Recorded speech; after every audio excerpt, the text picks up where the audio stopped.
ಅಥವಾ ರೆಸೊನೇಟ್ ಆದರೆ ಮಾತ್ರ ತೊಗೊಳ್ಳಿ, ಇಲ್ಲಾಂದರೆ ಬಿಟ್ಬಿಡಿ. ಇದು ಒಂದು ಜನರಲ್ ರೀಡಿಂಗ್ ಮಾತ್ರ ಆಗಿರುತ್ತೆ. ಕಾರ್ಡ್ಸ್ನ ಶಫಲ್ ಮಾಡಿದಾಗ ನನಗೆ ಫಸ್ಟ್ ಕಾರ್ಡ್ ಸನ್ ಕಾರ್ಡ್ ಬಂದಿದೆ. ಯಾವಾಗಲೂ ಹೇಳೋ ಹಾಗೆ ಇಡೀ ಟ್ಯಾರೋ ಡೆಕ್ಕಲ್ಲೇ sun card is a positive card ಅಂತ ನಾನು ಹೇಳ್ತೀನಿ. ಸನ್ ಕಾರ್ಡ್ ಒಂದು ಖುಷಿ, ಸಂತೋಷನ, ಹ್ಯಾಪಿನೆಸ್ನ, ಜಾಯ್ಫುಲ್ನೆಸ್ನ ರೀಪ್ರೆಸೆಂಟ್ ಮಾಡುತ್ತೆ. ಯಾರಾದರೂ ಪ್ರೆಗ್ನೆನ್ಸಿಗೋಸ್ಕರ ವೆಯ್ಟ್ ಮಾಡ್ತಾಯಿದ್ರೆ, ಖಂಡಿತವಾಗ್ಲೂ ತಾಯಿ ಆಗಬೇಕು ಅಂತ ಅಂದ್ಕೊಂಡಿದ್ರು ಕೂಡ ಖಂಡಿತ ಒಂದು ಪಾಸಿಟಿವ್ ನ್ಯೂಸ್ ಬರುತ್ತೆ ಅಂತ ಕಾರ್ಡ್ ಹೇಳುತ್ತೆ. ಅಥವಾ ಯಾರನ್ನಾದರೂ ನೀವು ಅರ್ಥ ಮಾಡ್ಕೊಳ್ಳೋಕ್ಕೆ ತುಂಬ ಟ್ರಬಲ್ ಅಂತ ಹೇಳ್ತೀನಿ, ತೊಂದರೆ ಪಡ್ತಾಯಿದ್ರೆ, ಆ ವ್ಯಕ್ತಿ ಅರ್ಥನೇ ಆಗ್ತಾಯಿಲ್ಲ ಅಂತ ಅನ್ನಿಸ್ತಾ ಇದ್ದರೆ ಅದರ್ ಪರ್ಸನ್ಗೂ ಅಥವಾ ನಿಮಗೂ ಈ ಥರ ಫೀಲ್ ಆದರೆ, ಸೊ ಅರ್ಥ ಆಗೋಕ್ಕೆ ಸ್ಟಾರ್ಟ್ ಆಗಿದೆ ಇತ್ತೀಚೆಗೆ ಅಂತ ಹೇಳ್ಬೋದು. ಸಕ್ಸಸ್ ಅಂತ ಹೇಳ್ತೀನಿ, ನೇಮ್ ಆ್ಯಂಡ್ ಫೇಮ್ ಅಂತ ಹೇಳ್ಬೋದು. ಸೊ ಅನ್ಕಂಟ್ರೋಲೇಬಲ್ ಫೀಲಿಂಗ್ಸ್ ಇದ್ದರೂ ಕೂಡ ಕೆಲವೊಮ್ಮೆ ಸನ್ ಕಾರ್ಡ್ ಬಂದಿರುತ್ತೆ. ಯಾವ ಥರ ಅಂದರೆ ನಿಮ್ಮ ಫೀಲಿಂಗ್ಸ್ನ ನೀವು ಕಂಟ್ರೋಲ್ ಮಾಡ್ಕೊಳ್ಳೋಕ್ಕೆ ಆಗ್ತಾಯಿಲ್ಲ ಕೆಲವರಿಗೆ, ತುಂಬ ಟೆಂಪ್ಟಿಂಗ್ ಫೀಲ್ ಅಲ್ಲಿ ಕೆಲವ್ರು ಇದ್ದೀರಾ. ಸನ್ ಕಾರ್ಡ್ ಫಸ್ಟ್ ಕಾರ್ಡ್ ಬಂದಿರೋದ್ರಿಂದ ಸೊ ಏನೇನೋ ಆಗ್ತಾ ಇದೆ ಲೈಫಲ್ಲಿ.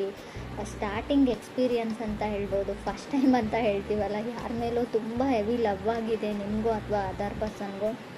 ಸೊ ಅನ್ಕಂಟ್ರೋಲೇಬಲ್ ಫೀಲಿಂಗ್ಸ್ ಅಂತ ಹೇಳ್ಬೋದು. ಕೆಲವರಿಗೆ ವೆಕೇಷನ್ನ ಅಗತ್ಯ ಇದ್ದರೂ ಕೂಡ ಸನ್ ಕಾರ್ಡ್ ಬಂದಿರುತ್ತೆ ನಿಮಗೂ ಅಥವಾ ನಿಮ್ಮ ಪಾರ್ಟ್ನರ್ಗೂ. ಸೆಕೆಂಡ್ ಕಾರ್ಡ್ ನನಗೆ ಡೆವಿಲ್ ಕಾರ್ಡ್ ಬಂದಿದೆ. ಸೊ ಮೇ ಬಿ ಜಾಬ್ನ ಕ್ವಿಟ್ ಮಾಡಬೇಕು ಅಂತ ಅನ್ನಿಸ್ತಾ ಇರ್ಬೋದು ಕೆಲವರಿಗೆ. ಸೊ ಮೇ ಬಿ ಏನೋ ರಾಂಗ್ ಆಗ್ತಾ ಇದೆ ನನ್ನ ಜೊತೆ, ಏನೋ ತಪ್ಪಾಗ್ತಾ ಇದೆ, ಇಲ್ಲೇನೋ ಸರಿ ಇಲ್ಲ ಅಂತ ಅನ್ನಿಸ್ತಾ ಇದೆ. ಕೆಲವರು ಡೌಟ್ ಬರೋ ಸ್ಟಾರ್ಟ್ ಆಗಿದೆ. ಸೊ ನಾನು ತುಂಬ ವರ್ಕ್ ಮಾಡ್ತಾಯಿದ್ದೀನಿ, ನಾನು ತುಂಬ ಹಾರ್ಡ್ ವರ್ಕರ್ ಇದ್ದೀನಿ. ಸೊ ನನ್ನ ಶ್ರಮಕ್ಕೆ ಇಲ್ಲಿ ಪ್ರತಿಫಲ ಇಲ್ಲ ಅಂತ ನಿಮಗೂ ಅಥವಾ ಕೆಲವ್ರಿಗೆ ಅನ್ನಿಸ್ತಾ ಇದೆ. ಡಿಸಾಸ್ಟರ್ಸ್ ಅಂತ ಹೇಳ್ಬೋದು. ತುಂಬ ಪೊಸೆಸಿವ್ ಇದ್ದೀರಾ ನೀವು ಅಥವಾ ನಿಮ್ಮ ಪಾರ್ಟ್ನರು ತುಂಬ ಪೊಸೆಸಿವ್. ಸೊ ಯಾವ ಥರ ಅಂದರೆ ಕ್ರೀಪಿ ವೇಯಲ್ಲಿ ಅಂತ ಹೇಳ್ಬೋದು.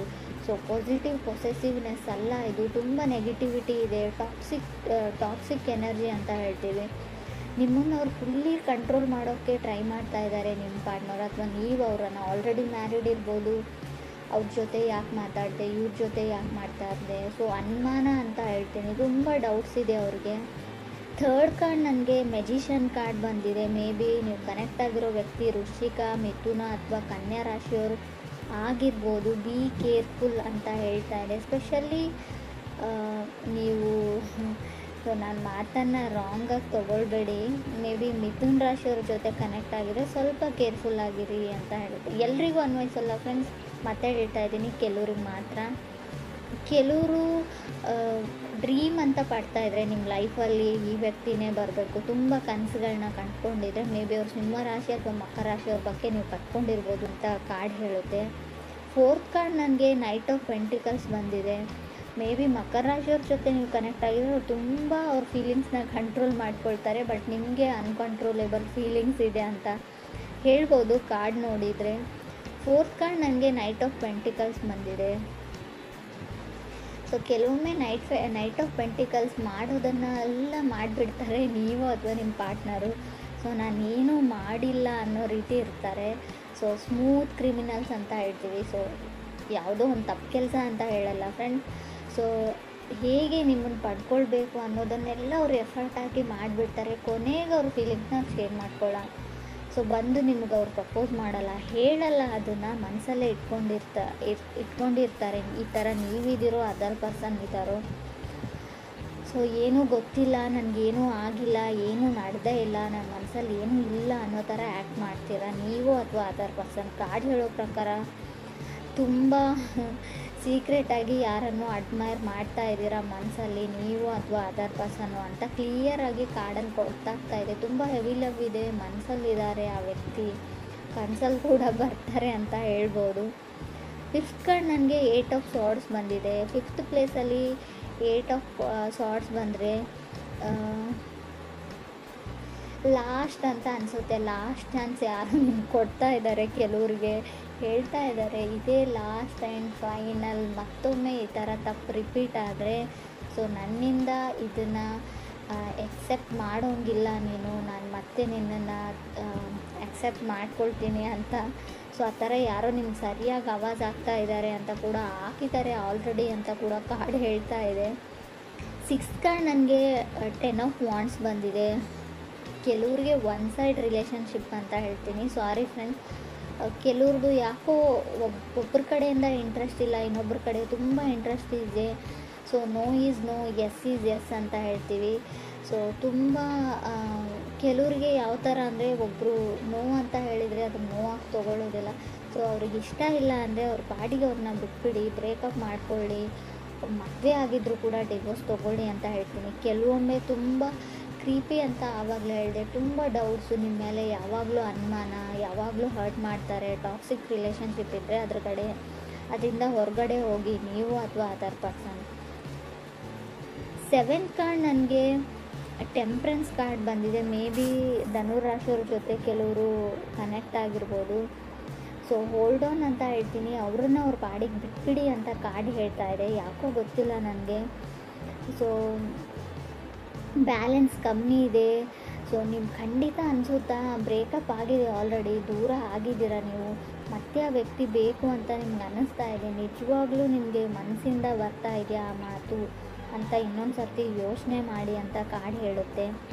8th ಕಾರ್ಡ್ ನನಗೆ ಎಂಪ್ರರ್ ಬಂದಿದೆ. 9th ಕಾರ್ಡ್ ನನಗೆ 8 ಆಫ್ ವಾಂಡ್ಸ್ ಬಂದಿದೆ. ಮೇ ಬಿ ಕೆಲವರು ಮೀನ ರಾಶಿಯವ್ರ ಜೊತೆ ಕೂಡ ಕನೆಕ್ಟ್ ಆಗಿರ್ಬೋದು. ಕಾರ್ಡ್ ಹೇಳೋ ಪ್ರಕಾರ ನಿಮ್ಮನ್ನು ಯಾರೋ ಇಗ್ನೋರ್ ಮಾಡ್ತಾ ಇದ್ದಾರೆ, ಅಥವಾ ನೀವು ಯಾರನ್ನೋ ಇಗ್ನೋರ್ ಮಾಡ್ತಾ ಇದ್ದೀರೋ. ಆಲ್ರೆಡಿ ನಾನು ಹೇಳಿದ್ದೀನಿ. ಸೊ ಯಾರಿಗಾದ್ರೂ ನೀವು ಪ್ರಪೋಸ್ ಮಾಡಿದರೆ, ಅವರು ನಿಮ್ಗೆ ಹೇಳಿದರೆ, ರಿಜೆಕ್ಟ್ ಮಾಡಿದರೆ, ನೋವು ಅಂತ ಹೇಳಿದರೆ ಅದನ್ನು ನೋವಾಗಿ ತೊಗೊಳ್ಳಿ, ಅದರಲ್ಲಿ ಏನೂ ತೊಂದರೆ ಇಲ್ಲ. ಅವ್ರ ಹಿಂದೆ ಬೀಳೋದ್ರಲ್ಲಿ ಯಾವುದೇ ಅರ್ಥ ಇಲ್ಲ. ಸೊ ನೀವು ಮಾಡ್ತಾ ಇದ್ದೀರಿ ಅಂತ ಹೇಳ್ತಾ ಇಲ್ಲ, ನಿಮಗೆ ಯಾರಾದರೂ ಈ ಥರ ಮಾಡ್ತಾ ಇರ್ಬೋದು. ಆಲ್ರೆಡಿ ನೀವು ಹೇಳಿದ್ದೀರ ಅದರ್ ಪರ್ಸನ್ಗೆ ನನಗೆ ಇಷ್ಟ ಇಲ್ಲ ಅಂತ. ಸೊ ಆದರೂ ಅವ್ರು ನಂಬ್ತಾ ಇಲ್ಲ, ಒಪ್ಕೊಳ್ತಾ ಇಲ್ಲ, ತುಂಬ ಇರಿಟೇಷನ್ ಅಥವಾ ಕಿರಿಕಿರಿ ಮಾಡ್ತಾ ಇದ್ದಾರೆ ಅಂತ ಅನ್ನಿಸ್ತಾ ಇದೆ ನಿಮಗೆ. ಖಂಡಿತವಾಗ್ಲೂ ಕ್ರಾಸ್ ವಾಚರ್ಸ್ ಯಾರಾದರೂ ನೋಡ್ತಾ ಇದ್ದರೆ, ಯಾರಾದರೂ ನಿಮ್ಗೆ ಹೇಳಿದರೆ, ಸೊ ನನಗೆ ಇಷ್ಟ ಇಲ್ಲ ಅಂತ ರಿಜೆಕ್ಟ್ ಮಾಡಿದರೆ ಖಂಡಿತ ಅವ್ರನ್ನ ಬಿಟ್ಬಿಡಿ. ಸೊ ಅವ್ರ ಹಿಂದೆ ಹೋಗಬೇಡಿ, ಅವ್ರನ್ನ ಫಾಲೋ ಮಾಡಬೇಡಿ. ಸೊ ತುಂಬ ಕ್ರೀಪಿ ಥಿಂಗ್ ಇದು, ಮಾಡೋದು ಒಳ್ಳೆಯದಲ್ಲ ಅಂತ ಹೇಳ್ತಾ ಇದೆ ಕಾರ್ಡು. ಮೇ ಬಿ ನೀವೇ ತೊಂದರೆಯಲ್ಲಿ, ಫ್ಯೂಚರಲ್ಲಿ ನಿಮಗೆ ತೊಂದರೆ ಆಗಬಹುದು. 10th ಕಾರ್ಡ್ ನನಗೆ 6 ಆಫ್ ಸಾರ್ಡ್ಸ್ ಬಂದಿದೆ. ಕೆಲವೊಮ್ಮೆ 6 ಆಫ್ ಸಾರ್ಡ್ಸ್ 10th ಪ್ಲೇಸಲ್ಲಿ ಬಂದರೆ ಖಂಡಿತವಾಗ್ಲೂ ನಿಮ್ಗೆ ಅನ್ಸೋಕ್ಕೆ ಸ್ಟಾರ್ಟ್ ಆಗುತ್ತೆ, ಎಲ್ಲರೂ ನನ್ನನ್ನು ಇಗ್ನೋರ್ ಮಾಡ್ತಾ ಇದ್ದಾರೆ, ಯಾರೂ ನಮ್ಮನ್ನು ಕೇರ್ ಮಾಡ್ತಾ ಇಲ್ಲ ಅಂತ. ನಿಮಗೂ ಅಥವಾ ಅದರ್ ಪರ್ಸನ್ಗೂ, ಅಥವಾ ಅವ್ರಿಗೆ ನಾನು ಇಷ್ಟ ಆದರೂ ಕೂಡ ಇಗ್ನೋರ್ ಮಾಡೋ ರೀತಿ ಆ್ಯಕ್ಟ್ ಮಾಡ್ತಾ ಇದ್ದಾರೆ ಅಂತ ಅನ್ನಿಸ್ಬೋದು. ಬಟ್ ಆ ಥರ ಎಲ್ಲ, ನಿಜವಾಗ್ಲೂ ಅವ್ರಿಗೆ ನೀವು ಇಷ್ಟ ಇಲ್ಲ, ಅವ್ರನ್ನ ಅವ್ರ ಪಾಡಿಗೆ ಬಿಟ್ಬಿಡಿ ಅಂತ ಕಾರ್ಡ್ ಹೇಳ್ತಾ ಇದೆ. ಕೆಲವ್ರಿಗೆ ಫ್ರೆಂಡ್ಸ್, ಎಲ್ರಿಗೂ ಅಲ್ಲ. So someone is coming back ಅಂತ ಹೇಳ್ತೀನಿ. ಶೋರಾಗಿ ಹೇಳೋದಾದರೆ, ಸೊ ಯಾರು ನಿಮ್ಮ ಎಕ್ಸು ನಿಮ್ಮ ಲೈಫಲ್ಲಿ ಮತ್ತೆ ಬರೋಕ್ಕೆ ತುಂಬ ಟ್ರೈ ಮಾಡ್ತಾ ಇದ್ದಾರೆ. ಕೆಲವೊಮ್ಮೆ 2nd ಪ್ಲೇಸಲ್ಲಿ ಡೆವಿಲ್ ಕಾರ್ಡ್ ಇರೋದ್ರಿಂದ ಕೆಲವರು ರಿಲೇಷನ್ಶಿಪ್ ಹಾಳಾಗೋಗಿದೆ. ಆಲ್ರೆಡಿ ನಿಮ್ಮ ಮದುವೆ ಆಗಿರ್ಬೋದು, ಡಿವೋರ್ಸ್ ತೊಗೊಳ್ಳೋದೇ ಒಳ್ಳೆಯದು ಅಂತ ನಾನು ಹೇಳ್ತಾ ಇದ್ದೀನಿ. ಯಾಕಂದರೆ ತುಂಬ ಟಾಕ್ಸಿಕ್ ಇದೆ ನಿಮ್ಮ ರಿಲೇಷನ್ಶಿಪ್ಪಲ್ಲಿ. ತುಂಬ ಯಾವ ಥರ ಅಂದರೆ, ನಾನು ಏನು ಹೇಳ್ತೀನಿ ಅದನ್ನೇ ಕೇಳಬೇಕು, ನೀನು ಅದನ್ನೇ ಮಾಡಬೇಕು, ತುಂಬ ಕಂಟ್ರೋಲಿಂಗ್ ಎನರ್ಜಿ ಅಂತ ಹೇಳ್ತೀನಿ. ಕೆಲವೊಮ್ಮೆ ಇದು ಸರಿಯಲ್ಲ ಅಂತ ಕೂಡ ಅನಿಸುತ್ತೆ ನನಗೆ. ಸೊ ಯಾರಿಗೂ ಆದರೂ ಅವ್ರಿಗೋಸ್ಕರ ಪರ್ಸ್ನಲ್ ಸ್ಪೇಸ್ ಅಂತ ಬಿಡಬೇಕು. ಸೊ ಅವ್ರ ಪಾಡಿಗೆ ಅವ್ರು ಏನು ಮಾಡ್ತಾರೋ ಮಾಡಲಿ. ಸೊ ಅವ್ರ ಲೈಫಲ್ಲಿ ಕೂಡ ತುಂಬ ಎಲ್ಲನೂ ನಾನು ಹೇಳೇ ಮಾಡಬೇಕು, ನಾನು ಯಾವ ಥರ ಹೇಳ್ತೀನಿ ಅದೇ ಥರನೇ ಇರಬೇಕು ಅನ್ನೋದು ಕಂಟ್ರೋಲಿಂಗ್ ಎನರ್ಜಿ ಇದೆ. ಡಾಮಿನೇಟಿಂಗ್ ಅಂತ ಹೇಳ್ಬೋದು. ತುಂಬ ಯಾವ ಲೆವೆಲ್ಗೆ ಅಂದರೆ ನೆಗೆಟಿವ್ ಡಾಮಿನೇಷನ್ ಇದೆ ಇಲ್ಲಿ. ಸೊ ನಿಮ್ಗೆ ಇಷ್ಟ ಇದ್ದರೆ ಆ ರಿಲೇಷನ್ಶಿಪ್ಪಲ್ಲಿ ಇರಿ. ಸೊ ಇಲ್ಲ ಅಂದರೆ ಖಂಡಿತ ಅದರಿಂದ ಹೊರಗಡೆ ಹೋಗಿ. ಕೆಲವೊಮ್ಮೆ ನಾವೆಲ್ಲನೂ ತಾಳ್ಮೆಯಿಂದ, ಪೇಷನ್ಸಿಂದ ಆಗೋದನ್ನೆಲ್ಲ ತಾಳ್ಮೆಯಿಂದ ತಾಳ್ತೀನಿ, ಸೊ ಅಡ್ಜಸ್ಟ್ ಆಗ್ತೀನಿ ಅನ್ನೋದು ಒಳ್ಳೆಯದಲ್ಲ. ಕೆಲವೊಮ್ಮೆ ಯೂನಿವರ್ಸ್ ಕ್ಲೂನ ಕೊಡುತ್ತೆ, ಏನೋ ಮುಂದೆ ಆಗೋ ಅನಾಹುತಕ್ಕೋಸ್ಕರ. ಸೊ ಯಾರಿಂದನೂ ಏನಾದರೂ ಹೇಳಿಸ್ತಾ ಇರುತ್ತೆ, ಅದನ್ನು ಗಮನ ಕೊಟ್ಟು ಕೇಳಿ. ಸೊ ತುಂಬ ದೊಡ್ಡ ಮಟ್ಟದ ಹಾನಿ ಆಗೋಕ್ಕಿಂತ ಮುಂಚೆನೇ ಅಲ್ಲಿಂದ ಹೊರಗಡೆ ಹೋಗೋದು ಒಳ್ಳೆಯದು. ನಿಮ್ಗೆ ಡೌಟ್ಸ್ ಬಂದರೆ, ಏನೂ ಸರಿ ಇಲ್ಲ ಅಂತ ಅನಿಸಿದರೆ, ನಾನು ಆಗಲೇ ಹೇಳಿದೆ, ಕೆಲಸ ಮಾಡೋ ಜಾಗದಲ್ಲಿ ಕೂಡ ನಿಮ್ಗೆ ಅನ್ನಿಸ್ಬೋದು ಇದು.